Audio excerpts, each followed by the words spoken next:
이 세상에 가장 불행한 사람이 있다면 일생을 살아가면서 한 번도 복음을 듣지 못한 사람, 이 사람보다 더 비참한 사람은 없습니다. 또 반대로 이 세상에서 가장 복된 사람은 누구냐면 바로 복음을 들은 사람이에요. 죽어가는 영혼들에게 가장 필요한 것, 이 복음보다 더 귀한 것은 없습니다. 뜨거운 사막에서 갈증으로 타 죽어가는 사람에게 가장 필요한 것은 오아시스예요.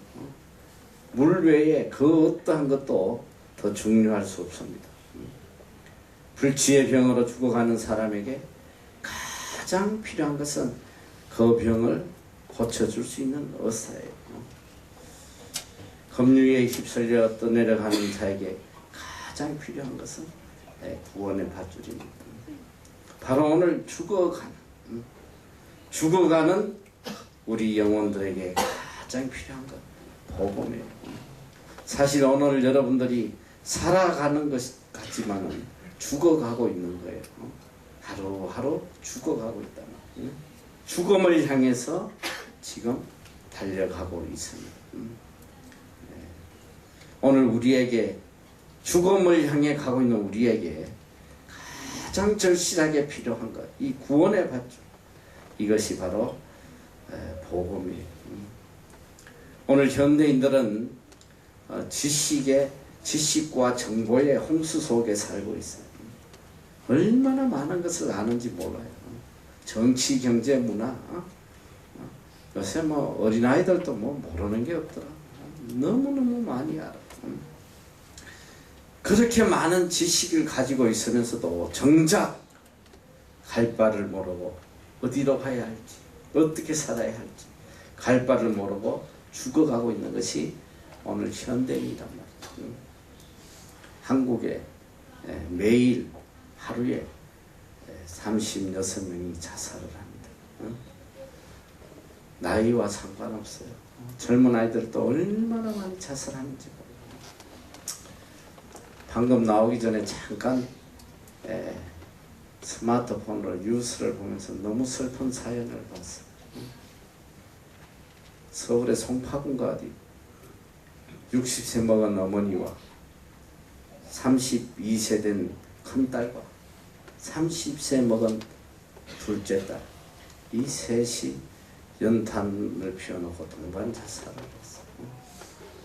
도저히 살아갈 돈이 없었어. 어느 누구에게도 도움을 청할 곳이 없어서 그렇게 세 사람이 동반 자살을 했어요. 모든 사람들이 도대체 사회는 뭐 하고 있나? 막 서로 비난하지만은 그게 중요한 게 아니라 갈 바를 모르니까 가난하다고 죽을 것 같으면 다 죽어야지. 병들어서 죽어야 된다면 다 죽어야 돼요. 살아남을 사람 몇 명이 있겠어? 문제는 뭐냐? 가난해서 없어서 아파서 죽는 게 아니라 복음이 없어서 죽는 거예요. 어디로 가야 할지 갈 바를 모르기 때문에. 덴마크의 실존주의자인 기르 케고르는 죽음에 이르는 병이라는 그의 저서를 통해서 절망이란 자기 상실이다. 오늘 현대인들이 전부 다 절망으로 죽어가고 있는데 절망은 바로 자기 상실이다. 이것은 또한 자기를 존재하게 하신 하나님과의 관계 문제라고 했어요. 결국 모든 인간들은 알든 모르든 절망 속에 살아가고 있으며 오직 무한하신 하나님에 의해서만 이 절망이라는 병이 치료될 수 있다. 이렇게 이야기했어요. 근원적 질병으로서의 절망을 치료할 수 있는 유일한 길은 그리스도 안에서 새로운 소망을 발견하는 길밖에 없다. 여러분, 복음이 뭐예요? 복음, 영어로 굿뉴스예요. 굿뉴스. 가스펠이라고도 하고 굿뉴스라고 해요. 굿뉴스. 좋은 소식, 기쁜 소식이, 바로 복된 소식이란 말이에요. 죽어가는 자에게 새 생명을 주고 절망한 자에게 소망을 주고 눌린 자에게 자유를 주는 이것, 우리를 모든 절망과 고통, 괴로움에서 벗어날 수 있게 해주는 유일한 것이 복음이란 말이에요. 이 세상에 그 어떤 것도 우리에게 평안과 행복을 줄 수가 없어요. 뭐니 해도 뭐니가 최고인지 알지만 너희 돈이 할 수 있는 거 아무것도 없어. 돈이 행복을 준다면 재벌들이 제일 행복해야지. 왜 재벌들이 자살하냐면 내가 보니까 재벌 자녀 중에 거의 자살하지 않는 집안이 거의 없어요. 거의 뭐 한두 명은 다 자살해요. 재벌들. 삼성도 그렇고 현대도 그렇고 뭐 거의 그래요. 이 복음이라는 것은 헬라어로 원래 유앙겔리온이라고 해요. 유앙겔리온. 이것은 전쟁에서 승리를 알리는 기쁜 소식이에요. 옛날에 이제 전쟁을 한단 말이야. 사랑하는 남편이 전쟁터에 나가고 사랑하는 아들이 전쟁터에 나가고 어느 국경에서 그들이 부닥쳐 싸우는데 여러분 그 전쟁이 어떻게 될지를 기다리는 그 가족들의 마음이 어떻게 너 타 들어가는 거야. 너 사실 전쟁하는 사람보다 그것을 기다리고 있는 어머니라든지 아내라든지 자식이라든지 이 사람 더 가슴이 타는 거야. 얼마나 궁금하겠어. 내 남편이 죽었는지 내 아들이 죽었는지 우리나라가 이렇게 몰락하는지 잠을 잘 수 있겠어. 요즘 같으면 얼마나 좋아. 스마트폰으로 다다다닥 보내. 지금 우리가 이기고 있어. 걱정하지 마. 그 당시에는 수백리 수천리를 이 말을 타고 죽을 힘을 다해서 알려주는 거예요. 한 병사가 말을 타고 몇 날 며칠을 달려와가지고 마을에 와서 알려주는 거예요. 우리가 전쟁에서 승리했습니다. 이 기쁜 소식, 이걸 유앙겔리온이라고 해요. 오늘 우리에게 이 복음이라는 것은 가장 기쁜 소식, 소망을 주는 소식, 절망에서 소망으로, 슬픔에서 기쁨으로 다시 살아나는, 죽음에서 다시 살아나는 그런 축복된 뉴스가 바로 복음이에요. 복음이 뭐냐? 하나님께서 인간을 구원하시기 위해서 친히 죽어주시고 우리에게 영원한 생명을 주신 거예요. 여러분 한번 생각을 해봐요. 죽음의 순간에 자, 이 죄를 지어가지고 재판정에서 재판관이 심판을 합니다. 너는 이런 제목으로 사형이다. 딱 사형 언도가 내려졌는데 어느 사람이 나타나서 그 죄를 내가 대신 지고 죽겠다. 나를 살려준다고 생각해봐요. 이 구원의 기쁨. 여러분 이렇게 이야기하면 별로 실감이 안 날 거야. 너희들 법정에 안 가봐가지고 좀 잡혀가봐야 돼. 매도 맞아보고. 자, 구원이라는 것은 이런 거예요. 나는 살아오면서 참 그 장면을 내가 잊지를 못해. 제가 중고등학교 때 어느 동네에 살았냐면 너희도 화양리 나을 거야, 그치? 화양리 옆에 보면 군자동이라는 데가 있어. 답심리 옆에. 여기도 답심리 쪽에 동네가 있더라고요. 이 답심리에는 옛날에 이렇게, 지금은 청계천을 이렇게 복원했잖아. 옛날에는 그 청계천을 이렇게 막았는데 그래도 그 밑으로 계속 이렇게 개천이 흘러서 그게 어디로 흘러가냐면 바로 답심리로 흘러가요. 답심리로 이렇게 흘러가지고 그 한양대를 쭉 따라가지고 이렇게 한강으로 들어가는 그 개천이 있어. 그런데 양쪽에 이렇게 한강이 그 개천이 범람하니까 뚝을 쌓아놨어. 뚝을 쭉. 그 뚝에 뭐가 있었냐면 판자촌이 있었어요. 지금은 뭐 다 없어졌지만은 내가 중학교 고등학교 다닐 때만 해도 그 지금 군자교라는데 군자교 그 다리가 없을 때인데 그쪽 양쪽 옆으로 다다다다다다 판자촌이 얼마나 많은지 몰라. 내 친구가 하나 살아서 가봤는데 이야 사람이 이런 데 살 수 있나. 그렇게 처절하게 살아요. 근데 이제 거기를 이렇게 판자촌에 사람을 많이 사니까 다리를 하나 이렇게 놨어요.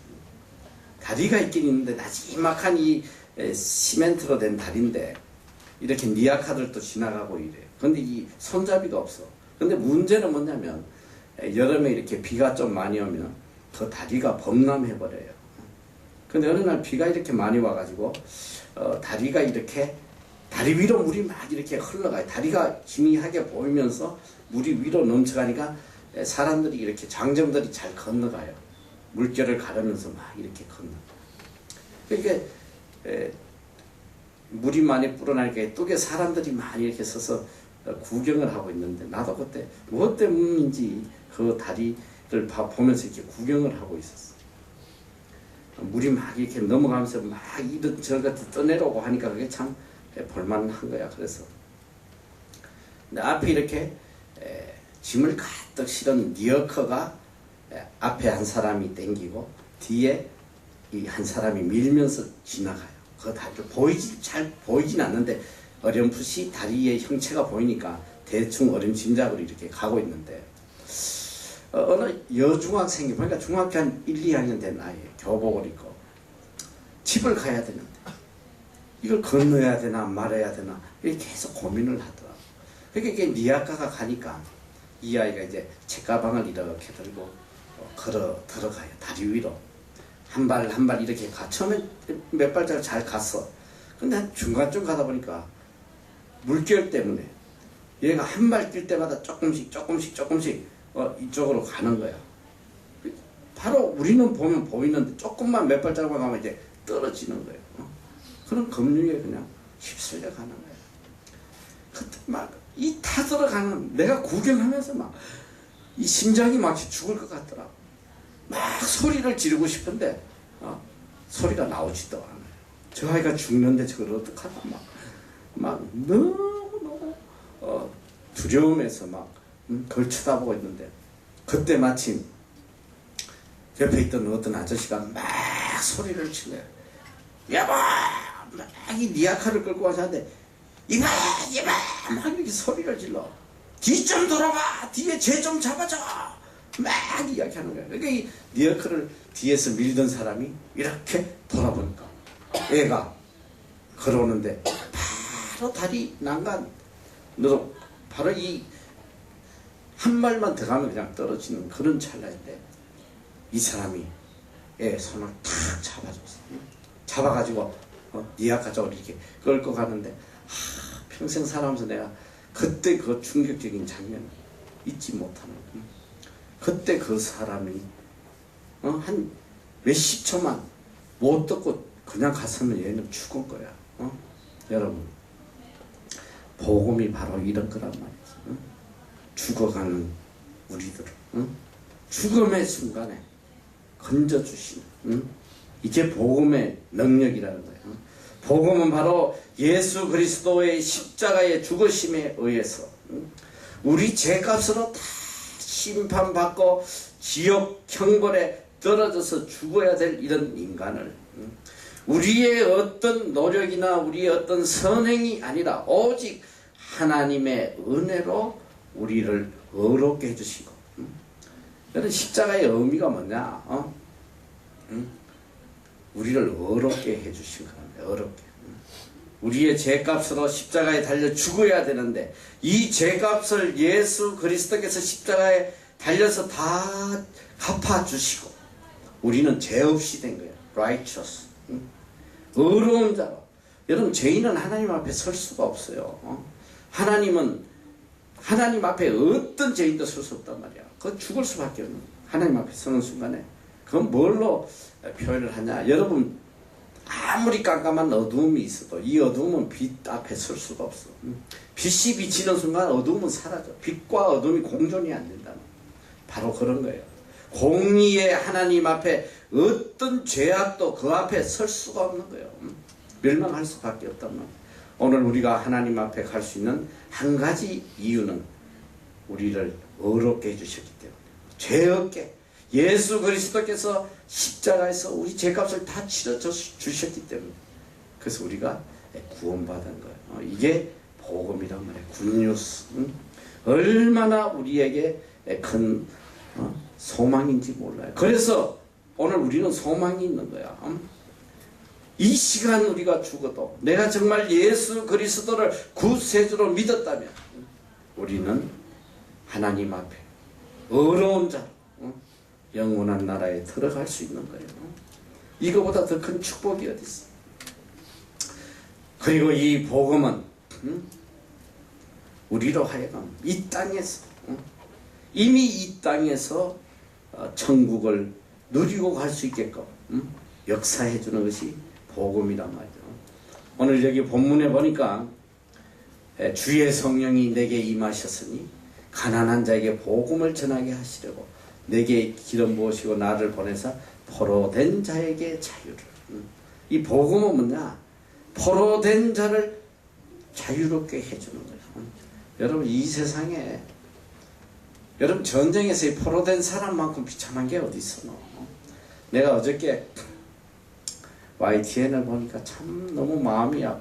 우리 단동에 있는 한국 선교사가 그 어쩌자고 그냥 북한에 그 관광객으로 과장해서 들어갔다가 한번 잡혔어요. 뭐 이렇게 여러 가지 뭐 이제 그분이 지하 교회를 방문해서 선교 자금도 전해주고 뭐 이런 성경도 전해주고 이럴 목적이었다고 그러는 것 같아. 그래서 들어갔는데 누군가 뭐 지인의 말로는 북한의 고위층이 안전을 책임지겠다 그래서 믿고 그렇게 주위에 만류하는데도 불구하고 그냥 자기는 지켜주기로 했다 하면서 들어갔다가 그만 잡힌 거예요. 잡혔는데 지금 4개월인가 만에 어제 기자회견을 하는 북한에서 그 이제 선전하기 위해서 기자회견 장면을 보여주는데 너무너무 마음이 아파. 차라리 그냥 이분이 선교하려고 들어갔으면 그냥 끝까지 죽을 때까지 믿음을 지키다가 순교를 하던가 했으면 되는데 거기 나와서 그들이 시키는 대로 그대로 하는 게 너무 마음이 아파. 나는 국정원에 돈을 받고 스파이로 들어왔다. 이건 뭐 누가 들어도 말도 안 되는 소리나 가. 선교사를 뭐 누가 국정원에서 돈 줘가지고 스파이로 넣겠지. 그 북한에 시키는 대로 나는 국정원에 스파이로 와가지고 뭐 이 북한을 전복시키고 기독교 국가를 세우려고 들어왔다. 막 열변을 토하는데 너무 아파요. 그 본인이 뭐 하고 싶어 그랬겠어. 죽음 앞에서 본인이 어쩔 수 없어서 그러는 거 아니겠어. 근데 포로 잡혀가면 여러분 북한에 포로 잡혀가면 수용소에서 말이지 일생활 그 비참함이라는 거 말로 못하잖아. 오늘 포로된 자에게 자유를 준다는 건 무슨 의미냐? 오늘 우리 심령이 무엇인가 포로 잡혔어. 일평생 살면서도 거기서 헤어나지 못하고 고통 속에 살아간 사람이 얼마나 많은지 알아요. 분명히 여러분 마음속에도 여러분을 포로로 잡고 있는 무엇인가 있단 말이지. 무언가에 포로 잡혀가지고 지금 끌려가는 괴롭잖아. 뭐 그건 여러 가지 있을 수 있지. 돈의 포로가 돼가지고 돈에 미쳐서 돈만 보면 뭐 돈이 끌고 가는 대로 끌려가는 이런 비참한 예수 믿는 사람도 그런 사람 굉장히 많아요. 너무너무 비참한 돈 쫓아다니는 돈의 노예들 포로돼. 그뿐인가 명예의 노예가 돼가지고 또 사람에게 인정받으려고 그 때문에 자유하지를 못해. 남을 의식하는 우리 한국 아이들 특징이 그 남을 의식하는 그 포로에 잡혀있어요. 한국 사람 대부분이 그래. 남이 나를 어떻게 생각할까? 그것 때문에 한순간도 자유가 없어. 얼마나 피곤한지 몰라 일평생. 남이 나를 어떻게 생각하든 그게 뭐가 중요해. 그래서 이제 서구 사회가 참 좋은 게 뭐냐면 남을 별로 의식하지 않아요. 내가 이 나라에 와보니까 그게 제일 좋은 거야. 옷에 빵꾸가 나도 뭐 어느 누구도 뭐 신경도 안 써. 누가 그걸 쳐다봐. 여러분 여기 한번 봐봐. 여기 이 나라 아가씨들 쫙 빼입고 다니는데 보면 스타킹 2줄 3줄 난 거 신고 많이 다녀요. 아무렇지도 않아. 내 스타킹 내가 신는데 왜 난리야? 빵꾸 나면 난 거지. 누구도 신경 쓰지 않는 거야. 얼마나 그게 자유라는 거야. 포로되지 않으면 자유를 누리는 거야. 포로되면 자유가 없어요. 머리를 하면서도 남이 어떻게 볼까 해가지고 요리했다 저리했다가 아침마다 그냥 거울에서 2시간을 두드리고 앉아있고 이런 애들 한둘이가 아니야. 우리 애들 중에도 그래요. 화장실 한번 기어 들어가면 30분만 나오지도 않아. 하루 종일 두드리고 앉아있고 이게 전부 다 포로된 거예요. 오늘날 현대인들이 이 정신적으로 다 포로가 돼 있단 말이에요. 정신병에 걸려 있어. 얼마나 비참한지 뭐. 이게 포로된 사람이에요. 복음이 들어가면 나를 사로잡고 있는 이 모든 포로에서 자유함을 누리는 거예요. 그리스도 안에서. 진리가 너희를 자유케 할 것이다. 자유케 되는 거예요. 내가 그저께 그것이 알고 싶다라는 프로를 봤어. 참 알고 싶어 그것이. 가끔 보면 참 그것이 알고 싶어. 그래서 웬만하면 내가 그걸 이렇게 한번 봐요. 시간이 되면. 지난주에 나온 게 뭐냐면 제목이 죽음의 조종자. 죽음의 조종자. 가면을 쓴 소시오패스. 이 소시오패스라는 정신병이 있어요. 남에게 고통을 주면서 자기는 즐거워하는. 그런데 충격적인 게 이 소시오패스의 성향을 가진 사람들이 굉장히 많더라. 지금 몇십 명 중에 한 명이라고 그랬나 뭐 5명 중에 한 명이라. 내가 지금 잠깐 생각이 안 돼. 너무 충격받아. 너무 많아가지고 이 사회에 남의 아픔을 보면서 오히려 기뻐하고 즐거워하는. 분명히 여러분 속에도 이 소시오패스의 정상을 조금씩 갖고 있어. 그렇잖아. 너 친구가 자빠지면 기뻐하고 고사하다. 친구가 학점 잘 못 받고 막 괴로워하면 굉장히 기쁜 거야. 잘 됐다. 그런 거 있잖아 너. 얼굴에 서였구만. 안 봐도 알아요. 소시오패스. 근데 이게 조금 정신적으로 심해지면 이거는 충격이에요. 얼마나 무슨 이런 이야기예요. 한 남자가 결혼을 했어. 아내하고 얼마나 아내가 남편 말을 잘 듣고 뭐 너무너무 아름답고 훌륭한 아내라고. 2 자녀가 있어요. 그런데 이 아내를 교묘히 죽이는 거야. 보험을 들어놓고 교통사고를 내가지고 교묘한 교통사고도 절대로 눈치 안 채게 자기 그 밑에 쫄개들을 시켜서 교차로에서 들이받게 하는. 그래가지고 증거를 없애요.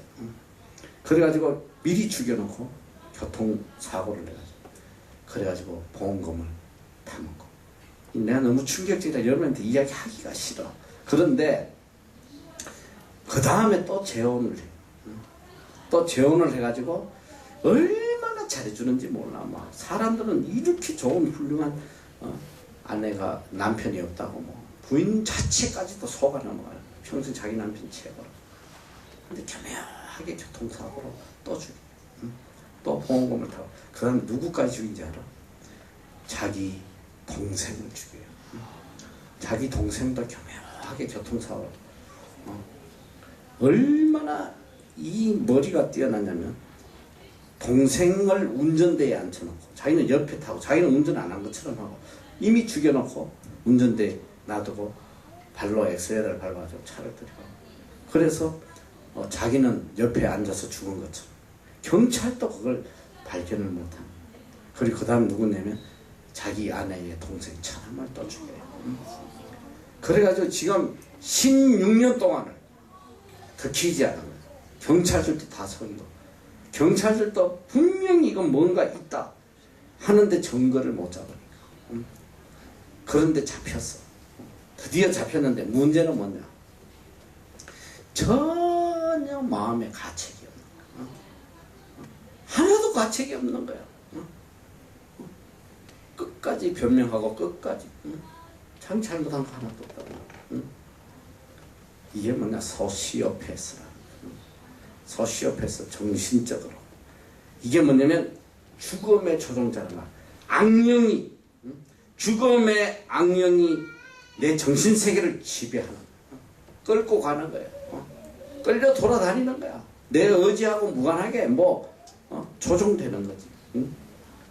여러분, 포로된 건, 여러분, 만약에 우리가 악령에게 포로되고 죄악에게 포로되면 내 인생을 내가 사는 게 아니에요. 악령이 나를 조종한단 말이죠. 그래서 성경에는 분명히 우리에게 이야기하고 있어. 너희가 성령의 사람이든지 아니면 악령의 사람이든지 둘 중에 하나다. 내가 성령의 조종을 받든지 성령의 인도하심을 받든지 이 악령의 인도하는 대로 가든 둘 중에 하나다.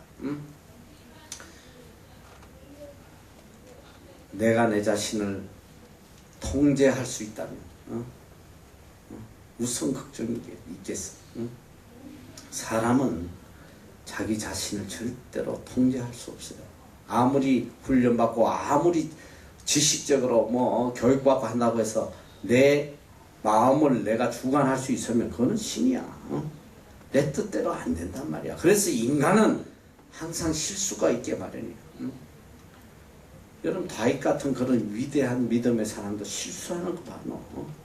성령이 나를 지배하지 않으면 악령이 들어오면 아무리 위대한 믿음의 사람도 세상에서 가장 악한 자로 변할 수 있다는 거예요. 오늘 여러분도 봐. 세상에서 존중받고 위대했던 사람이 한순간에 악한 죄인으로 몰락하는 거 여러분 뉴스 통해서 많이 보잖아. 그게 뭐냐? 내가 포로 잡힌 악령에 포로 잡힌 세상의 것들에 포로 잡히고 하면 헤어나질 못해요. 우리로 하여금 이 포로에서 자유케 하는 것이 뭐냐? 오직 복음밖에 없다는 거예요. 하나님의 말씀. 하나님의 말씀만이 나를 변화시켜주는 거예요. 새 사람으로 바꿔주는 거예요. 죄에서 악에서 거짓에서 포로된 우리를 자유케 해준다. 그래서 우리는 일평생 이 복음을 떠나면 안 돼. 하나님의 말씀을 떠나면 안 돼. 말씀 안에서 일평생 살아야 된단 말이야. 복음 안에서.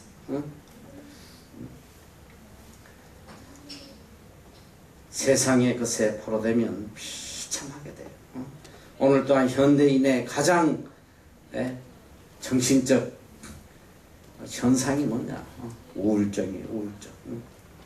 요새 우울증이 얼마나 내가 볼 때 거의가 다 우울증이야. 우울증 없는 사람은 정도의 차이는 있지만 우울증이 심해지면 정신병자가 되는 거야. 우울증이 심해지면 다 자살하는 거예요. 이게 뭐냐? 악령이 나를 지배하니까 내 정신세계를 지배하니까 죽을 수밖에 없는 거라고. 그래서 요새 현대인의 죽음 이걸 뭐라고 그러냐? 고독사라고 그래. 고독사. 오늘날 대부분 사람이 고독하게 죽어가는 거예요. 갇혀서 포로돼서 비참하게 외로움과 고독 속에서 죽어가는 이게 얼마나 비참한가. 오늘 이런 고독과 우울증과 두려움에서 우리를 자유케 하는 유일한 것은 바로 복음이다. 복음만이 우리를 자유케 한다. 여러분 세상 거 가지려고 발부둥 치지 마라. 그러면 세상의 포로가 되는 거예요. 지난번에도 이야기했지. 가지면 가질수록 더 갈증이 나는 것이 세상의 것들. 여러분 나는 학력으로 한번 내 꿈을 이루어보겠다. 너희들 계속 받아봐. 석사되고 박사되고 박박사되고 계속 받아봐. 갈수록 한 거야. 돈 벌려고 발악해봐. 한국에 한때는 10억 신드롬이 있어가지고 모든 사람 다 미쳤어요. 10억 모으겠다. 이 젊은 아이. 우리 자매 중에 하나 이 장학생으로 지원했던 애도 자기소개서를 보니까 자기의 소망은 10억 만드는. 몇 세까지 내가 10억을 만들어서 이걸 가지고 내가 선교하겠다고. 얼마나 불쌍한지 몰라. 선교하려면 돈이 있어야 되나. 지금 이 순간 하나님 주신 환경 속에서 그걸 가지고 선교해야지. 10억 벌어봐는 선교할 것 같아? 절대 못해요. 이거 갖고는 안 되지. 100억 벌어서 해야지. 그때 일평생 돈 쫓아가다가 미쳐버려. 돈 하면 도는 거야. 왜 돈이라고 한지 알아? 돌기 때문에 돈이라고 하는 거야. 알아? 돈단 말이야. 명예도 물질도 위모도 너 요새 이 여자아이들 말이지. 내가 어저께 보니까 고등학생 졸업 하나 하고 이제 뭐 대학 입학 뭐 축하 성령 수술했다가 지금 사경에 빠져버렸다. 호수술하다. 너 1년에 이게 성령 수술하다 죽는 애가 지금 몇 명인지 알아? 너? 한두 명이 아니야. 내가 드러내도 3명도 넘어요. 수백 명이 죽는 거야. 수백 명. 수술하다.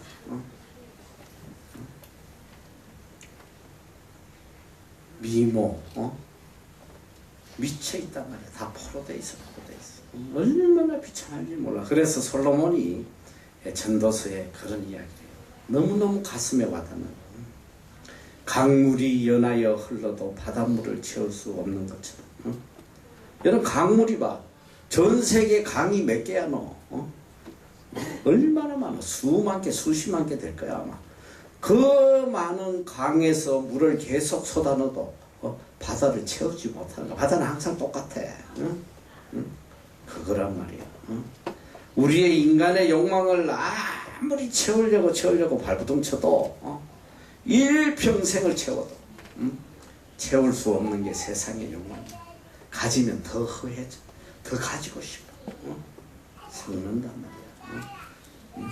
그래서 이 사해, 갈릴리와 사해, 바다라고 하죠. 호수인데 사해. 같은 물줄기예요. 같은 물줄기. 헬몬산에서 눈이 녹아서 흘러내린 이 맑은 물이 어디로 가냐? 갈릴리 호수로 들어가고, 갈릴리 호수의 물이 흘러내려서 요단강으로 해서 가냐? 사해에 가서 멈춰버려. 사해는 나갈 데가 없어. 물을 내보내지 못하다 보니까 그 물이 거기서 소금물이 돼가서 썩어버리는. 물이 죽음의 바다가 돼. 아무것도 살 수 없어. 아무것도 살지 못하는 사해. 사해가 뭔지 알아? 죽을 사자란 말이야. 죽음 바다다. 바로 우리의 심령을 의미하는 거예요.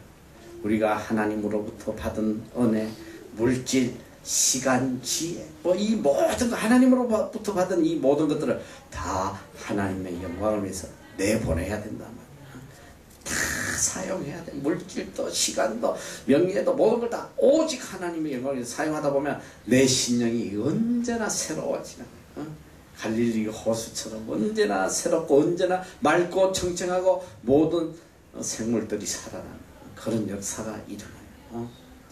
가만 놔두면 어떻게 되냐? 썩어버려. 포로된단 말이야. 포로됐어. 죽어간단 말이지. 자꾸 바다만 들이려고 하면, 쌓으려고만 하면 죽는단 말이야. 사회처럼. 다 내보내야 돼. 은혜로 다 내보내야 된다. 자, 그리고 이 복음은 눈먼 자를 다시 보게 한다고 그래서 눈먼 자를. 눈은 멀쩡히 떴는데 눈먼 자가 어디 한둘이야. 볼 수가 없는 거예요. 어디가 생명의 길인지, 어디가 죽음의 길인지, 어디가 축복의 길인지, 어디가 저주의 길인지 그걸 구분을 못하는. 눈을 멀쩡하게 뜨거워 죽음의 길로 달려가고 있다. 얼마나 비참. 이게 죽는 길인데도 그걸 모르고 달려가는 거야.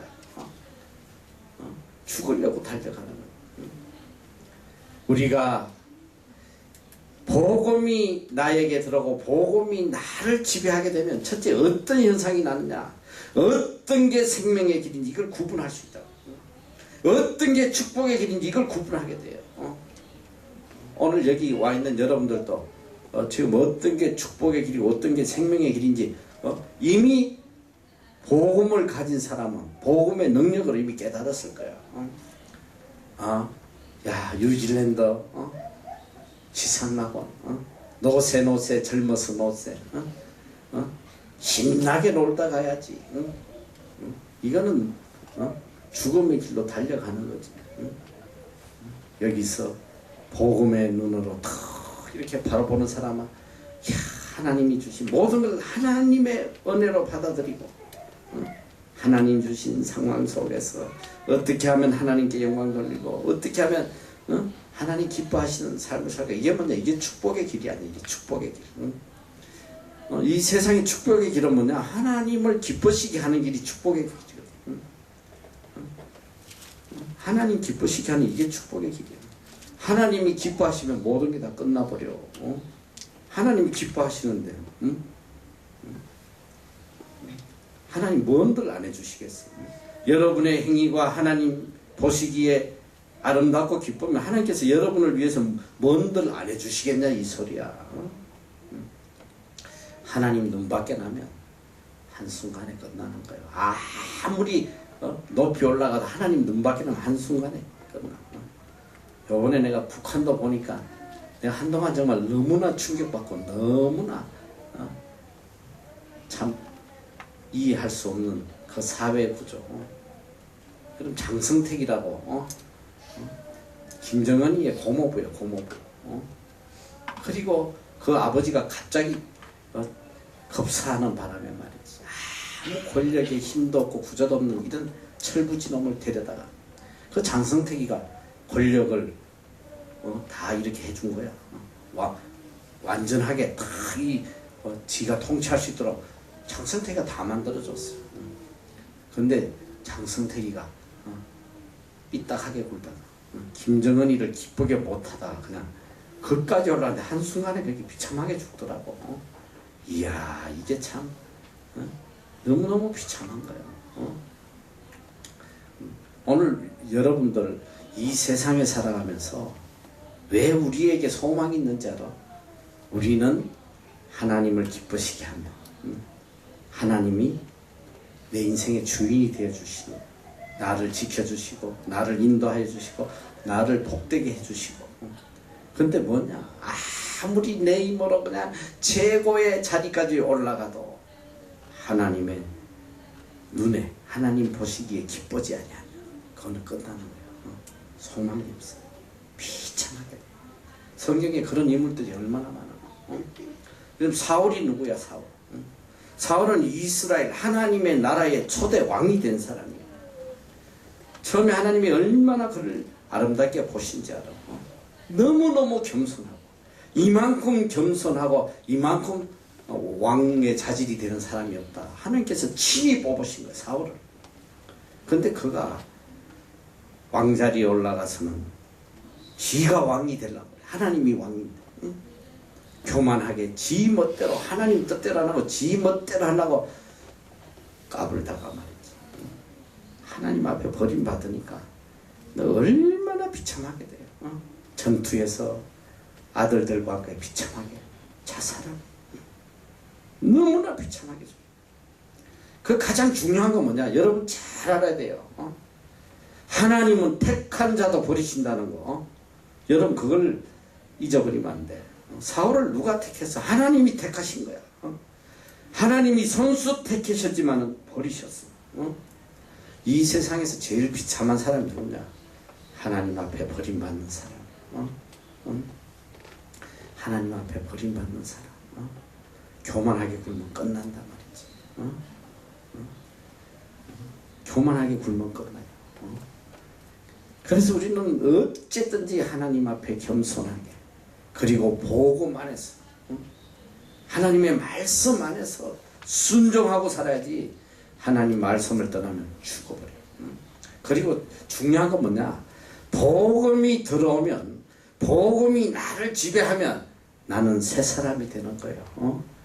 놀라운 기적이 일어나 내 삶에. 복음이 없었다면 저는 그래요. 저는 만약에 내가 복음이 없었다면 나는 참 우리 어머니 앞에 참 내가 늘 그런 감사함이 있어요. 나는 목회자지만은 우리 어머니 신앙을 나는 발꿈치도 따라가지 못해. 그런데 참 우리가 찢어지게 가난하고 너무너무 비참하게 살았어요. 그런데 그 당시에 모든 부모의 소원들이 뭔지 알아? 부모들이 이렇게 고생하고 한 거는 다 못 배워서 그렇다. 니만은 좋은 대학 가서 성공해라. 모든 부모들의 소원이야. 그래서 농 팔고 땅 팔고 다 팔아서 자식들 대학 보내려고. 우리 집에서는 팔 논도 없고 팔 땅도 없었지만 아무것도 없었지만 뭐 그걸 떠나서 일평생 우리 어머니가 내한테 귀가 아프도록 가르친 게 뭐냐면 하나님 잘 섬기라는 거야. 너 하나님 떠나면 죽는다. 하나님 두려워하고 하나님께 영광 돌리고 살아야 된다. 귀가 아프도록 일평생 그 한마디만 하시는 거야. 한 번도 내 기억에 야 네 학교 가서 공부 잘해 이런 소리 들어본 적이 학교 가든 안 가든 신경도 안 써요. 내가 학교를 갔는지 안 갔는지 나가면 갔나 보다 들어오면 오나 보다. 근데 나 학교 안 갔거든. 난 초등학교 때부터 국민학교 때지 내 거의 학교 안 갔어요. 뭐 했냐? 내가 지금도 뭐 눈에 선해. 내가 국민학교 초등학교 2학년 때 나는 항상 학교 가면 이 가방도 없이 책보 가져가가지고 집어 던져놓고 나와버려. 우선 의식주를 해야 될 거 아니야. 의식주. 너무너무 배고프고 너무너무 먹고 싶으니까. 근데 그 어린 나이에 뭐 했냐면 맨날 아침에 던져놓고는 길거리 다니면서 목 같은 거 새조각에도 주스로 돌아요. 철공소 이런 대장장이 이런 데 가서 새조각 있으면 그거 주스다가 호주머니 가득 담아가지고 이래 엿장수 갖다 주면 엿 요만큼씩 줘요. 그거 먹는 낙으로 살았다니까. 나는 평생 뭐 초등학교 거의 내내 그래가지고 내가 참 그 초등학교 2학년 때는 잊지 못할 사건이 있었어. 그렇게 맨날 학교를 이제 갔다 안 갔다 뭐 맨날 그랬는데 내가 이제 구구단도 모르지. 구구단도 모르는데 이 구구단을 시험을 보고 숙제를 내줬는데 내가 하나도 모르니까 이 선생님이 이렇게 숙제 검사를 해 쭉 돌면서 참 잘했어요 뭐 이런 거 찍어주면서 뭐 동그라미 이렇게 쳐주고 이래. 몇 개 쳐주고 2개, 3개, 5개가 제일 잘한 건데. 근데 이렇게 검사를 하는데 내 자리에 오기 전에 내가 바로 그걸 빨리 답을 써서 2, 2, 8, 4, 2, 10 뭐 내 멋대로 쓴 거야. 근데 첫날은 잘했어요 이러면서 동그라미 쳐주고 가더라고. 뭐 딴 생각을 했는데.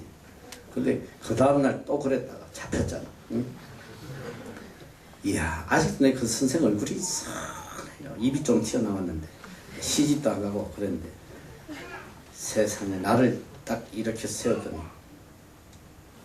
앞에 끌어내가 귀샤리기 때리는데 너 초등학생이 무슨 그때는 나는 영양실족을 해가지고 못 먹어가지고 그래가지고 앞에 항상 10번째 안에 키가 작으니까 지금도 작지만 귀샤대기를 얼마나 때렸는지. 진짜 그때 선생님들은 진짜 잘 그냥 막 양쪽이 다 벌겋게 두드려 맞았어. 이게 어디 선생한테 거짓말 하냐 하면서. 그 여자 그거. 내가 지금 좀 찾아보고 싶어. 지금 어떻게 살고 있는지. 내가 그러고 살았어요. 그런데 어쨌든 내가 지금 우리 어머니 이야기하다가 이상하게 엿 이야기가 나왔는데 평생 가르쳐준 복음, 그게 복음이잖아. 너 하나님 떠나면 죽는다. 하나님 섬겨라. 하나님 두려워해라. 일평생 이 복음을 나한테 전해줬다. 복음을. 오늘 그 복음 때문에 오늘 내가 여기 있다는 거. 나는 복음이 없었으면 하나님의 복음에는 하나님의 능력이 있다고 그랬거든. 내 마음속에 복음이 있었기 때문에 이 복음의 능력으로 오늘 내가 이 자리에 있고 오늘 여기서 내가 이런 귀한 선교 사역을 감당할 수 있다. 무슨 내 능력으로, 무슨 내 지혜로, 내 힘으로. 여러분, 내 영어가 여러분들 영어로 들려 사실? 그거는 영어라고 할 수가 없는 거야. 그래도 내가 살아가는데 아무 지장 없어요. 우리 직원들은 다 알아들어 내 영어. 하도 많이 듣고 또 뭐 못 알아들으면 또 그래도 보스인데 미안하니까 다 알아들으려고 엄청 귀를 기울이지. 근데 지금도 가끔 밖에 나가서 뭐라 그러면 받아? 계속 헛소리해요. 파전 이래 못 알아듣고. 하나님의 은혜로 복음의 능력으로 지금 살고 있다 이 소리야. 어쨌든 복음의 능력은 놀라운 거예요. 1833년 쥐나론을 생각해낸 영국의 다윈이 왼숭이가 우리 조상이다. 이 왼숭이를 증명하기 위해 가지고 인간과 왼숭이의 중간 상태를 자기가 증명을 해보겠다. 왼숭이에서 진화되어 가는 과정, 그 중간 상태를 내가 찾아보겠다. 그래가지고 그가 어딜 갔냐면 남양군도라는 데를 갔어. 그래서 이 미개한 식인종을 발견한 거야. 진짜 이 왼숭이의 중간 형태, 나도 발견했어, 나도. 이 남태평양에 가면 가장 이 남태평양의 사람들이 거의 뭐 아프리카하고 비슷한데 가장 그 중에 진화가 덜 되고 거의 고릴라 수준의 사람이 있어요. 누가 들으면 안 되는데 파푸아뉴기니. 이 파푸아뉴기니는 가보면 진짜 진화되는 과정인 것 같아. 사람들이 다 그래. 너무너무 신기한 거야. 막 털도 있고 막 그냥 저게 고릴라인지 이 부시에 들어가가지고 나타나면 깜짝 기절한다니까. 고릴라가 내려오나. 근데 이 다윈도 분명히 왼숭이가 사람으로 변화되는 과정에 그 어떤 사람이 있을 거다. 그걸 찾기 위해서 남양군도에 갔는데 발견을 했어요. 맞아, 바로 이거야. 이 왼숭이에서 사람으로 진화되거나 너무너무 비슷한 거야. 그래서 그는 분명히 이거는 절대로 개화될 수 없다. 이거는 자기의 진화론의 이론을 뒷받침해 줄 수 있는 얘들이 진화되려면 막 수천 년 걸릴 것이다 생각을 한 거예요. 그리고 돌아온 뒤에 34년이 지난 뒤에 다윈은 다시 그 남양군도의 섬을 방문하게 돼요. 그는 그 마을에 가보고 충격을 받아. 너무너무 깜짝 놀라. 거기에 아름다운 교회들이 여기저기 세워져 있고 학교들이 세워져 있고 그 짐승 같던 도저히 진화될 수 없던 그런 식인종들이 이제는 아름다운 집을 짓고 하나님 앞에 예배를 드리며 하나님을 찬양하는 그 모습을 보고 그는 충격을 받은 거예요. 어떻게 해서 이런 일이 있을 수 있냐? 그가 조사를 해봤더니 패톤이라고 하는 선교사가 그 땅에 들어와서 하나님의 복음을 전가하고 복음을 들은 이 사람들이 이렇게 변화가 되고 다윈은 패톤 선교사를 보낸 영국의 런던 선교회에 그에게 헌금을 보냈다는 그런 사실이 전해지고 있어. 여러분 복음의 능력은 이렇게 놀라운 거예요. 사람을 변화시켜. 세 번째로 보니까 눌린 자에게 자유를 주는 것이 복음이다. 죄의 노예가 되어서 세상의 근심과 걱정 그리고 고통 속에서 한순간도 마음의 평안 없이 살아가는. 난 요새 와서 가끔 그런 캐시청을 해.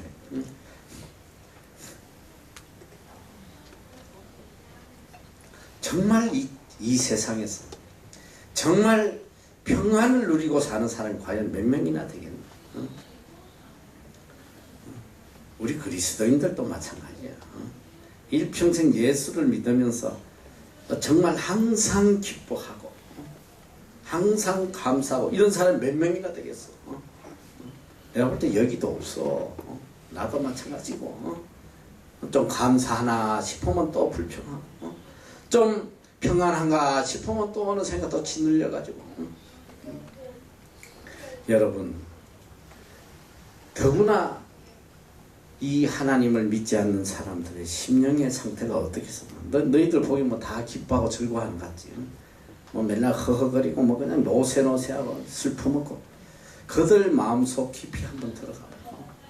얼마나 짓눌려 가지고 고통 중에 있는지. 왜 술을 마시는지 알아? 술을 마시는 것은 이유가 딱 한 가지. 고통을 잊어버리려고 먹는 거예요, 술을. 적어도 술을 먹으면 아무 생각이 없어지거든.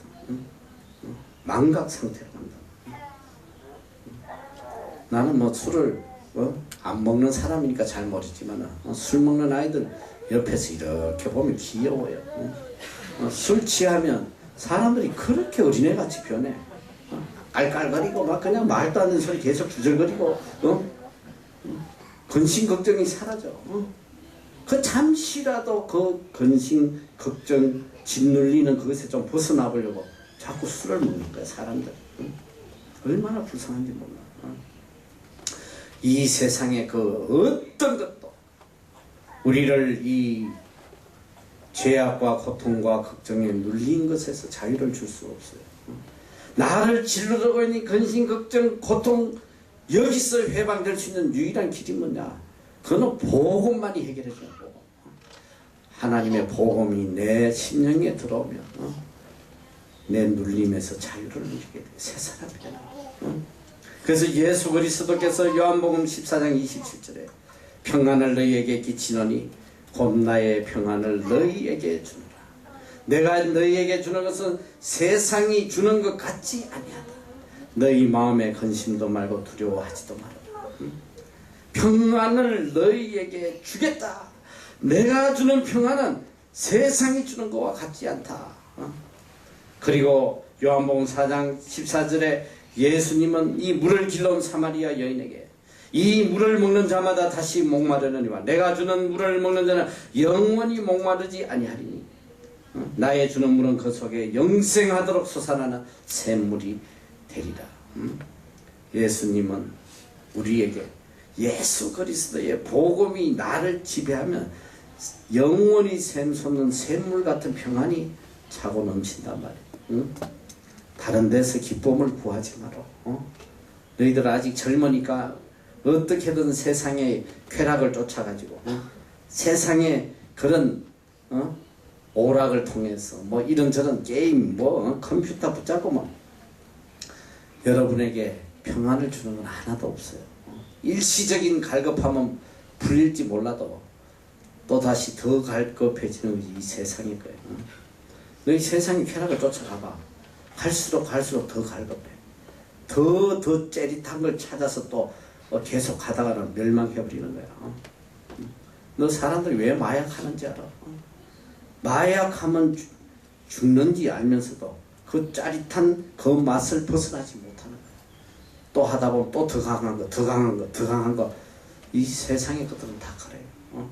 결국은 우리를 다 멸망케 하는 거란 말이지. 복음을 받은 민족, 복음을 받은 개인, 복음을 받은 가정, 살아납니다. 복음이 없는 가정은 다 멸망할 수밖에 없어요. 그래서 우리는 첫째로 우리는 뭐냐? 복음을 받은 사람이 이게 가장 큰 축복이에요. 하나님으로부터 복음을 받은 사람이에요. 그 다음에 우리가 일생 동안 해야 될 일은 뭐냐? 하나님으로부터 복음을 받은 자로서 이제는 복음을 증거하는 삶을 살아야 돼요. 여러분이 만약에 복음을 받은 자로서 복음을 증거하지 않으면 여러분은 저주를 받아요. 여러분 잘 알아야 돼. 복음은 전해도 되고 안 전해도 되는 게 아니라 복음을 전하지 않으면 우리는 저주를 받는다. 이게 하나님의 말씀이에요. 아까 우리가 처음에 읽었던 고린도전서 9장 16절, 내가 복음을 전할지라도 자랑할 것이 없으면 내가 부득불하리이다. 내가 반드시 해야 될 일이다. 만일 복음을 전하지 않으면 내게 화가 있을 것이다. 여러분, 만약에 여러분이 하나님으로부터 복음을 받은 자로서 일생을 살아가면서 복음을 전하지 않으면 여러분 삶에 화가 있단 말이야. 일생을 예수 믿고 일생을 뭐 나름대로 난리를 쳐도 복음 전하지 않으면 여러분 삶에 근심 걱정이 떠나지 않아요. 왜 일생을 예수 믿는데도 맨날 근심 걱정이 끊이지 않고 말이지. 고통 속에 살아갔네요. 우리가 전해야 할 복음을 전하지 않기 때문에 우리 삶에 화가 있단 말이야. 여러분 그걸 알아야 돼요. 여러분 이 땅에서 가장 큰 축복을 받는 비결이 뭔지 알아? 바로 복음을 전가하는 거야. 내가 복음을 전가하면 어떤 역사가 있느냐? 하나님이 내 가정, 내 미래, 내 사업, 나의 모든 것을 하나님이 다 책임져 주시오. 할렐루야. 오직 우리는 뭐냐? 복음을 위해서 부르심을 받은 자야. 그런데 지난번에도 여러분 이야기했잖아요. 내가 무엇을 하든지 whatever you do, 선생을 하든지 비전이스를 하든지 목회자를 하든지 내가 무엇을 하든지 간에 이 목적은, 내 삶의 이 중심은 목적은 뭐냐? 첫째는 하나님께 영광 돌리는 거다. 하나님께 영광 돌리는 게 뭐냐면 바로 하나님의 은혜의 복음을 전가하는, 이것이 하나님께 영광 돌리는, 하나님을 자랑하고 하나님을 소개하고 하나님을 알리는, 이것이 하나님을 영광되게 하는. 여러분이 복음을 전하지 않으면 우리 삶에 저주가 있다는 거, 여러분이 이걸 잊으면 안 돼요.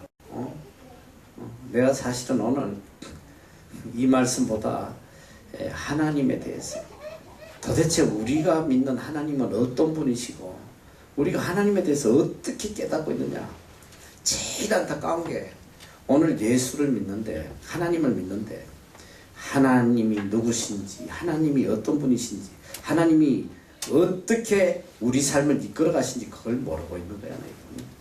거짓 복음이 들어와가지고 하나님은 사랑이시라, 하나님은 사랑이시라 해가지고 어떤 죄를 짓고 해도 다 용서해주는 사랑의 하나님. 너희들 그렇지 않아. 내가 아마 다음 시간에나 이 하나님에 대해서 하는데, 하나님은 진노하시는 하나님, 얼마나 두려운 하나님이신지 몰라. 너희들 하나님 앞에 경거망동하게 행동하면 너희 인생 끝나는 거예요. 하나님이 진노하시면 정말 상상을 초래해요. 하나님 진노가 얼마나 무서운지. 내가 다음 시간에 성경에 하나님의 진노가 어떻게 이스라엘 민족에게 나타나는지 정말 상상할 수 없는 거예요. 하나님의 진노가 그렇게 무서워. 너희들 8층에 가면 벽에 붙어있지. The fear of the Lord is the beginning of knowledge. 이 fear가 뭐야? fear, 두려움이란 말이야. The fear of God. 여호와를 경외한다는 건 여호와를 두려워하는 것이 The beginning of knowledge. 모든 지식의 기본이 돼야 돼. 내 모든 생각과 내 모든 지식과 내 모든 판단의 기준이 뭐냐면 여호와 하나님을 두려워하는 데서 시작해. 하나님의 말을 두려워하는 거야. 하나님 말은 들어도 되고 안 들어도 되고 뭐 안 들어도 용서해 주시고, 이런 경거망동한 행동들을 하면 너희들 멸망하는 거야. 하나님 택한 자도 다 버려요.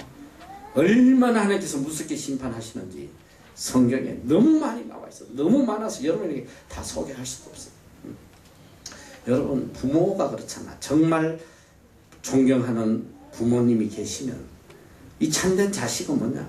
부모의 말씀을 두려워하는 거예요. 부모님이 이거 이렇게 지켜라. 함부로 하지 못해. 정말 내가 부모님 존중하고 사랑하면 그 부모님의 말씀이 두려움으로 많이 다가와요. 두렵단 말이에요. 함부로 하지 못해. 아버지의 말씀이니까. 응? 이게 훌륭한 자식이야. 요셉 아내들 개판으로 키워가지고 아버지는 사랑이시라. 아이고 아들 사랑해 사랑해. 응? 아빠 나도 아빠 사랑해. 응? 그리고 아빠 귀셔대기 때리고. 응? 아빠 말하면 싫어. 안 할게. 아유 그래 사랑으로 덮어주자. 응? 그래야지 나중에 맞아주고 자식한테. 응? 응? 이게 현실이야. 너 지금 그게 뭐냐면 오늘 우리가 하나님을 그런 식으로 믿어. 그리고 교회에서 그렇게 가르쳐. 엉터리. 하나님 사랑이시고 모든 죄를 용서해 주시고 어쩌고 저쩌고. 여러분 사랑은 뭔지 알아. 그래서 지난번에도 이야기했잖아. 하나님의 사랑은 하나님의 진노를 통해서 구체화되어 간다. 여러분 정말 자식을 사랑하는 부모는 자식에 대한 진노가 있어요. 내 자식이 잘못된 길로 가면 용서하지 않는 거야 너. 정말 내가 내 자식 사랑하면 내 자식이 엇길로 가면 그건 못나도 매를 때려서라도 고쳐야지. 왜? 사랑하기 때문에. 내 자녀가 정말 바르게 곱게 살아가도록 가르치는 거야. 내가 참 남의 이야기해서 뭐 하지만 나는 지금 조용기 목사님 요번에도 보니까 지금 징역 5년을 때렸는데 그래도 집행유예로 징역 3년에 집행유예를 해서 잡아넣진 않았어. 근데 그 아들은 징역 3년 그 자리에서 법정 구속해서 감옥에 쳐넣어버렸어. 근데 이 아들이 지금 감옥을 몇 번 갔다 온지 알아 너? 정말 이 아들, 이 아버지는 전 세계에 정말 세계 최고의 주의 종으로 칭송받고 많은 기적을 행하고 다녔지만 이 자식 하나 잘못 키워가지고 이 지금 사탄 소리 듣고 있다 이 소리. 이 아들이란 놈이 얼마나 악을 행한지 몰라. 나는 벌써 한 20년 전부터 내 속에서 저 조목사님 저거 쳐다가 멸망한다 저거. 어떻게 자식이 저 모양으로 행동하는데 가만하면 내가 왜 충격을 받으냐. 국민일보를 만들어서. 국민일보 뭐냐, 하나님의 복음을 전가하기 위해서 만든 신문이에요. 교인들이 피눈물 흘려가면서 번 돈을 헌금해가지고 만든 신문이라가 초창기에 굉장히 잘 나갔어요. 그래도 그 믿음이 있고 덕망이 있는 장로님들 이런 분들이 사장이 되고 집행부가 돼서 복음신문으로 이끌어갔어요. 근데 어느 때가 보니까 그 개망난이 아들을 갖다가 사장 자리에 앉혀놨어요. 그놈이 국민일보에 들어오고 난 뒤에 어떤 일이 있었나. 내가 국민일보 신문 보고 충격으로 기절할 뻔했어요. 가전 오만 자탱이 우상 섬기는 이런 불교고 유교고 뭐 천도교고 이런 기사를 대문짝만 하게 내고 그들의 행사를 소개해주고 말이지. 이런 미친 짓을 하는 악령을. 그리고 얼마 있더니 바로 스포츠 투데이라는 걸 만들어가지고 가장 음란한, 한국에서 모든 신문 중에 가장 음란한 신문. 내가 그 신문 뭐 기절할 뻔했다니까. 선데이 뭐 서울 스포츠 서울 뭐 이런 난잡한 신문은 그 발을 벗고도 따라가지 못해요. 가장 음란한 더러운 신문으로. 나는 그런 신문이 나올 때 보면서 이 조 목사님이 미쳤나? 이 양반이 도대체 영적인 분별력이 있는 사람이 없는 사람이야. 어떻게 이런 놈을 갖다가 이런 기독교 신문에 사장 자리에 놔두고. 나는 벌써 20년 전부터 멸망할 걸 내가 알아. 너무나 안타까운 거야. 너무나. 그건 사랑이 아니잖아. 진노가 있어야지. 정말 조 목사님이 그 아들이 어디로 나갔을 때 그런 놈 쫓아내야지. 단돈 1푼도 주지 않고 정말 스스로 회개하고 하나님 떠나면 죽는다는 걸 가르쳐야지. 엘리 제사장 아들 홈리와 비너하서 너 어떤 짓거리 했어? 하나님 앞에 제사 드리는 제단에 와가지고 하나님 앞에 드리는 이 제물을 가지고 고기들을 건져가지고 처먹고 말이지. 제단에서 섬기는 여자들을 건드리고 말이지. 이 비너하스 홈리와 비너하스의 이 악한 행동을 보고도 엘리가 책망하지 않고 놔뒀다가 다 비참하게 다 죽었잖아. 하나님 두 놈 그냥 죽여버리시고 엘리 제사장도 모가지가 부러져가지고 죽고 말이지. 여러분 사랑이 뭐냐? 사랑은 사랑 속에는 어마어마한 진노가 있어. 진노가 바른 길로 가게 매를 들어야 돼요. 정말 사랑하는 자식을 사랑하는 부모는 매를 안 들 수가 없어. 자식이 잘못된 길로 가면 뭐 바른 길로 가면 가만 잘한 애는 무조건 두드려 팰 필요 없겠지. 잘하는데 왜 두드려 펴? 근데 잘못하면 때려야 된단 말이야. 회초리로. 악을 제한다고 성경에 있는 말씀이야. 자식이 잘못하면 가죽으로 치라고 그랬어. 죽지 않는다고. 그 속에 악을 제할 것이다. 그걸 실천했던 분이 보니까 김장한 목사님이 그랬대. 김장한 목사님. 그 양반 자식을 혁대로 때렸더라. 맨날 가죽이니까. 그런데 그 아들이 다들 빗나갔어요. 처음에. 왜냐면 그 부인이 미국인이잖아. 그러니까 애들이 어릴 때 자라면서 계속 놀림받고 이러니까 삐딱하게 나갔는데 그 아버지가 그 삐딱하게 나간 애들 바로 잡으려고 혁대로 때렸어. 그래서 막 가출도 하고 이랬어요. 그런데 지금 그 세 자녀가 전부 다 목회자 되고 얼마나 바르게 또 주의를 하는지 몰라. 때려야 되고 이게 사랑이란 말이야.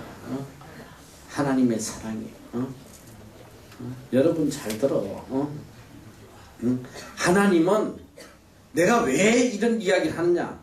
하나님은 진노의 하나님이시란 말이야. 두려운 하나님. 하나님이 명령하시는데 그 명령을 따르지 않으면 하나님의 매가 따라온다 이 소리야. 만약 여러분이 하나님의 자녀면 알아? 여러분이 이 땅에 온 목적이 뭐냐. 복음 전하라고 보내셨는데 복음 전하지 않으면 너희들 매를 맞게 돼 있어. 당연히. 일생에 여러분 삶에 평안이 없다 이 소리야. 때를 얻든지 못 얻든지 우리가 복음 전하라고 그랬던 성경이 하나님의 명령이야. 두려움으로 받아들여야 돼. 두려움으로. 복음은 뭐 전도사나 뭐 목사나 하는 거지 뭐 내가 평신도가 뭐 하나 그게 아니야. 하나님의 자녀라면 모든 자들은 다 복음을 전해야 돼요.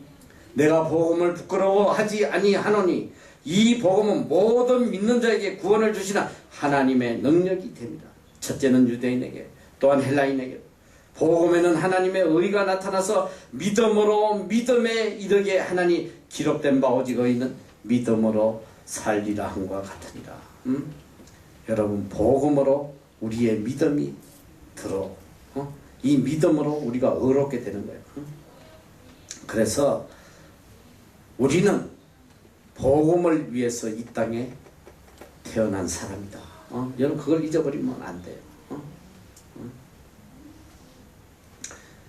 이 복음이 들어간 나라들 얼마나 변화돼요. 복음이 들어가면 개인도 변화되고 가정도 변화되고 사회도 변화되고 민족이 변화되는 거예요. 우리 민족이 복음이 들어옴으로써 여러분은 상상이 안 될 거야. 우리 민족이 어땠는지 알아?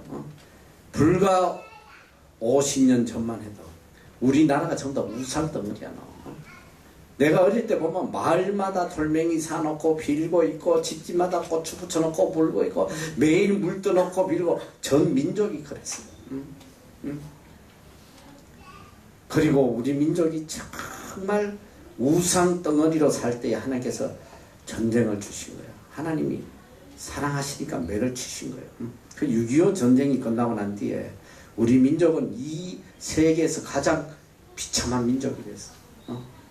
쓰레기라고 했어. 우리 민족 아무 소망이 없는 나라. 외국 기자들이 와가지고 대한민국은 영원히 소망이 없는 나라다. 왜? 전 나라가 잿더미가 되고 쓰레기 바닥이 되고 길거리는 전부 다 부모 이런 고아들밖에 없고 무슨 부존 자원이 있어? 뭐가 있어?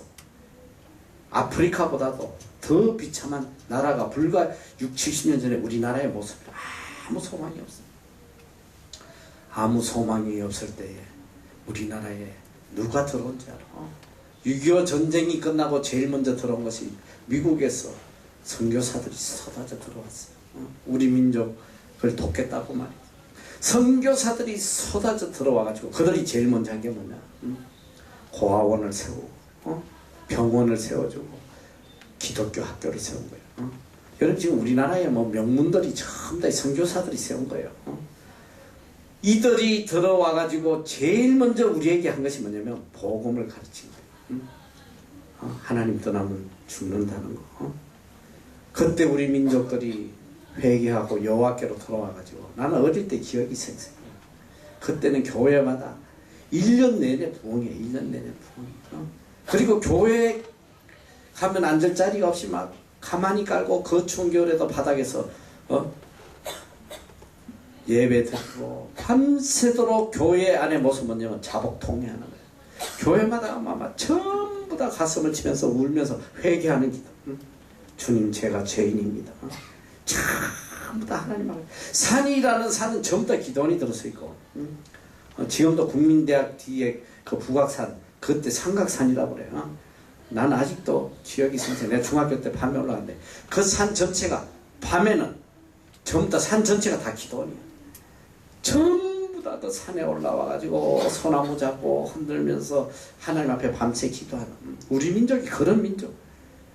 전부 다 복음을 듣고 하나님 앞에 회개하고 뒤돌았을 때 그래서 이 한국은 인류 역사에 정말 뭐 나일강의 기적이라 해가지고 독일 기적 이야기하지만 우리는 한강의 기적이라고 전 세계가 놀라는 거야. 불과 지금 6.25 전쟁 난 지 한 60년 전밖에 안 됐지만 우리나라 지금 세계 경제 규모 11위야 11위. 그 많은 나라 중에 경제 규모가 11위란 말이야. 너희들 한국이 세계에서 1위 하는 게 너 몇 가지인지 알아? 나도 정말 너무너무 놀랐어요. 나는 한두 가지 있나 했더니 내가 알기로 150개인가 뭐 그래요. 엄청만 1위 하는 게 세계에서 제일 뛰어난 거. 조선업. 너 세계에서 조선 배 제일 많이 만들어 파는 나라가 대한민국이야. 이 자동차 세계에서 몇 번째로 많이 만들어 파는지 알아? 5번째 자동차. 자동차 회사가 몇 개야? 너 3개. 그리고 1등 하는 게 너무너무 많더라고. 뭐 좀 후지구리한 건 많긴 하지만 1등 하는 것 중에 손톱깎이. 뭐 전 세계 3명 중에 1명이 한국 손톱깎이 쓴다고. 뭐 좀 후지구리한 게 많긴 많아. 근데 내가 알지 못한 희한한 것들이 많더라고. 너희들 저 오토바이 타고 탈 때 헬멧 H 뭔가 그 세계 점유율 1위라고 그래. 뭐 좀 후지구리하긴 하지. 그리고 이 행글라이더 이것도 한국계 제일 좋다네. 세계에서 뭐 1위를 달린다.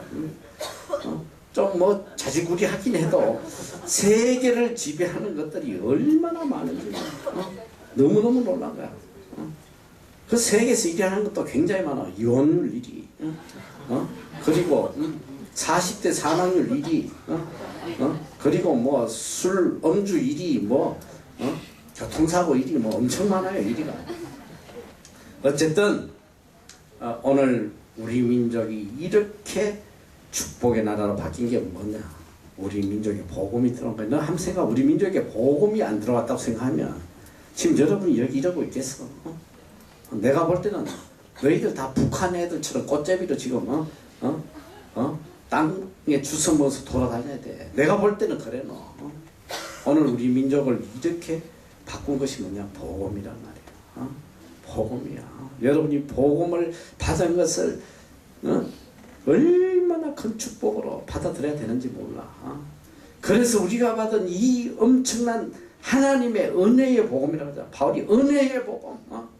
이 은혜의 복음을 우리만 간직해서는 안 된다.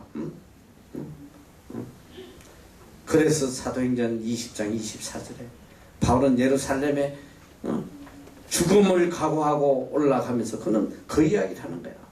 나의 달려갈 길과 주 예수께 받은 사명, 곧 하나님의 은혜의 복음을 증거하는 일을 마치려 하며 나의 생명을 조금도 귀한 것으로 여기지 않는다.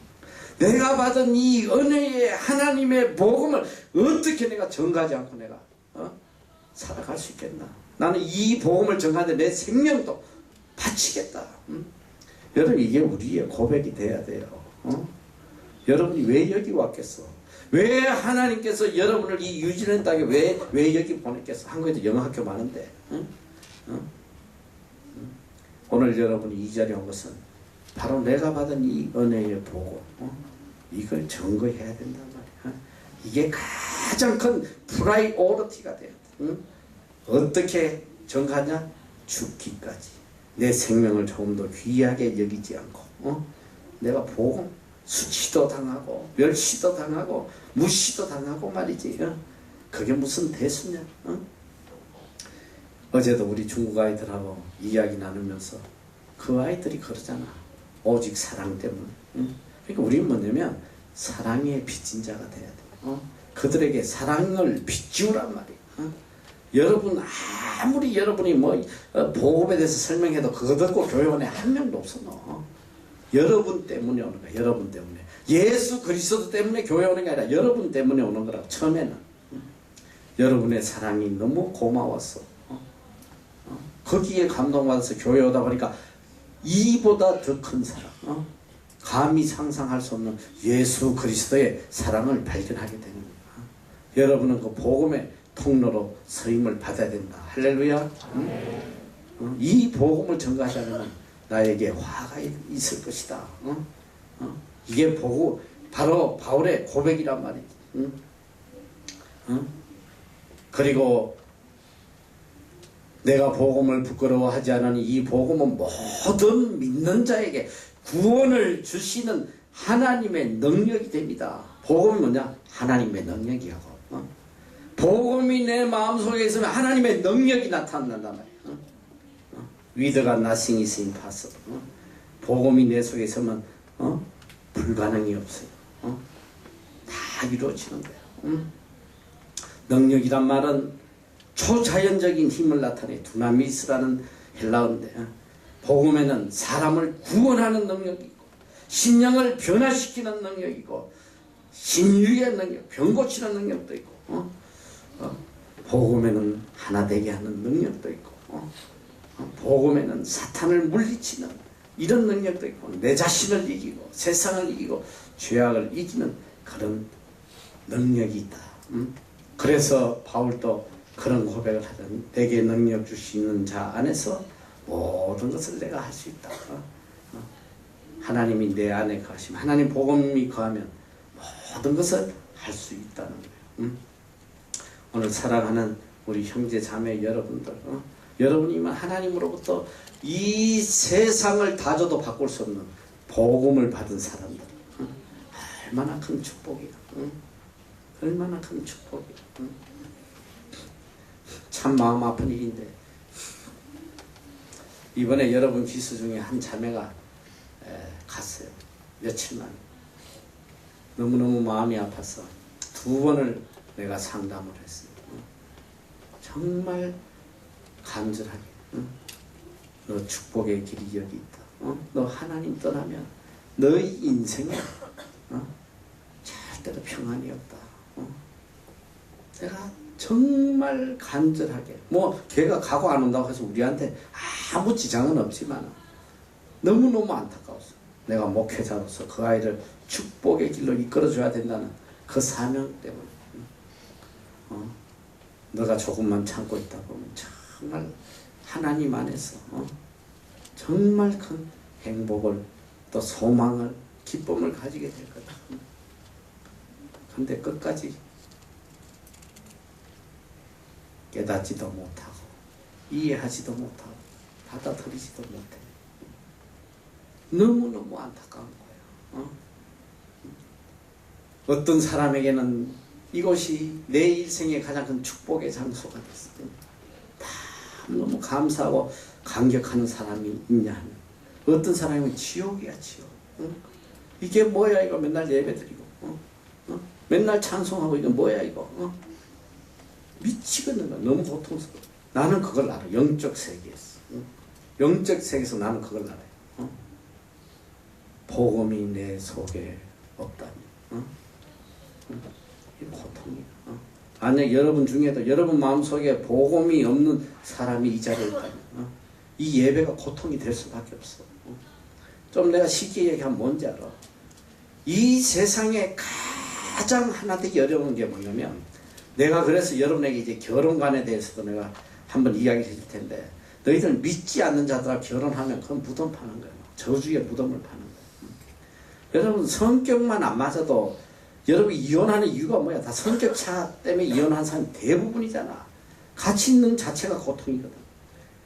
성격은 뭐 어떻게 하면 고칠 수 있다지만 영이 다른 거는 고칠 수가 없는 거야. 너 미친다고. 다른 영 하나님을 섬기는 성령의 사람하고 악령을 섬기는 악령의 사람이 하나 될 수 있겠습니까? 어떻게 그리스도와 벨리알이 조화를 이루겠느냐? 고린도전서. 어떻게 하나님을 섬기는 사람과 우상을 섬기는 하나 될 수 있느냐? 너희들은 무신론자라는 건 없어. 내가 볼 때. 성령의 사람, 하나님의 사람이든지 아니면 악령의 사람이든지 둘 중에 하나야. 그런데 이 하나님을 믿지 않는 사람과 결혼해서 산다는 거, 이건 너희들 생명을 거는 거예요. 영혼을 거는 거예요. 그건 안 된단 말이야. 자, 쉽게 얘기하면 너희들 여기서 하나님을 찬양하고 기도하고 얼마나 기뻐. 이 시간이 지금은 별로 안 기쁠지 몰라도 이제 시간이 지나면 너희들이 얼마나 예배가 산모해지고. 나는 우리 아이들이 6개월을 마치 돌아가면서 내한테 편지를 쓴 내용이 대부분 그거예요. 내가 그래서 너희들 데리고 이렇게 별 소망은 없지만 이렇게 기쁘게 내가 마음을 다해서 목회하는 이유가 뭔지 알아? 아이들이 편지에 항상 그런 말 써요. 처음에 참 힘들었다. 솔직히 이야기하다. 어떻게 예배가 이렇게 길고 말이지. 한국 가면 20분이면 설교 끝나는데 뭐 1시간 반씩 하고 오던데 말이야. 너무 힘들잖아. 처음에 막 너무 힘들고 했는데 차츰차츰 너무너무 예배가 그리워진다. 너무 예배가 그리워지고. 지금 한국 간 아이들이 내한테 지금 계속 카톡 보내고 하는 내용도 여기 예배가 너무 그립다. 너무 그립다. 소망이 있잖아. 근데 너희들이 다른 말로 얘기하면 여기 중을 하나 갖다 놓고 우리하고 같이 예배 드리게 하면 넌 미치지 뭐. 그 사람이 있겠어? 마찬가지야. 여러분이 가서 저기 절에 가가지고 그 연불연에 앉아 있으면 돈단 말이야. 그게 뭐냐? 쉽게 영이 다른 거야. 견딜 수 없는 거야. 아무리 좋은 환경을 줘도, 천국만큼 좋은 환경을 줘도 못 견딜 수 없어요. 이게 얼마나 안타까운 거예요. 그래서 여러분 복음을 받고 성령의 지배를 받고 살아간다는 거, 이거보다 더 큰 축복이 없어. 할렐루야. 여러분이 얼마나 복받은 사람이에요. 복음의 능력이, 하나님의 능력이 내 속에 역사하고 계시잖아. 그러니까 이제는 내가 받은 이 은혜의 복음, 이제 이걸 전해야 돼. 전해야 이게 내 삶에 복이 되는 거야. 내 자녀가 잘 되고, 내 가정이 잘 되고, 내 사업이 잘, 내 미래가 잘 되고, 복음을 전하는 자에게는 하나님께서 그런 축복을 내려주시는 거예요. 할렐루야. 일생을 복음 전한 자로 살다가는 여러분이 되시기를 축원합니다. 기도합시다.